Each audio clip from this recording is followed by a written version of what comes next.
ആനക്കത്തെ കുഴപ്പം ആന എന്ന് പറഞ്ഞ ഹറാമെന്ന് അറിയിക്കുന്നുണ്ടോ? ഖുർആനിൽ പറയുന്നത് ആനനെ തൊടാൻ പാടില്ല, കാണാൻ പാടില്ല, ഉപയോഗിക്കാൻ പാടില്ല എന്ന് ഇല്ല.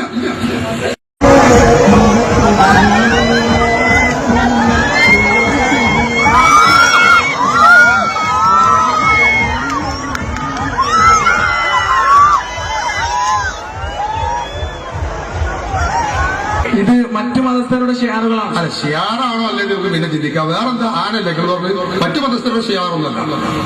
മറ്റു മതസ്ഥരുടെ ഷിയാർ മറ്റു മതസ്ഥർ ചെയ്യണമെന്ന് നമുക്ക് ചെയ്യാൻ പാടില്ല എന്ന് പറഞ്ഞാൽ മറ്റു മതസ്ഥർ തുണിയെടുക്കുന്നുണ്ട്. അപ്പൊ നമുക്ക് തുണിയെടുക്കാൻ പാടില്ലല്ലോ, കാര്യമൊക്കെ മുടുങ്ങല്ലോ. മറ്റു മതസ്ഥരെ കുപ്പാടി നമുക്ക് കുപ്പാടാൻ പാടില്ല പറഞ്ഞാൽ അതുപോലെ വെളിച്ചം കത്തിച്ചില്ല നമുക്ക് വെളിച്ചം കത്തിക്കാൻ പാടില്ല എന്ന് പറഞ്ഞാൽ അതൊക്കെ മറ്റൊരു വശമാണ്. ഇസ്ലാം എന്ന് പറയുന്നത് ഇസ്ലാമിന്റെ വിഷയങ്ങളെ കുറിച്ച് കൃത്യവും വ്യക്തവുമായ മാർഗനിർദ്ദേശം ഇസ്ലാം പറഞ്ഞിട്ടുണ്ട്. അപ്പൊ അതുകൊണ്ട് തന്നെ ആന എന്ന് പറയുന്നത് ആനയുടെ കൊണ്ടുവരുമ്പോൾ ആറാമൊന്നും ആവൂല.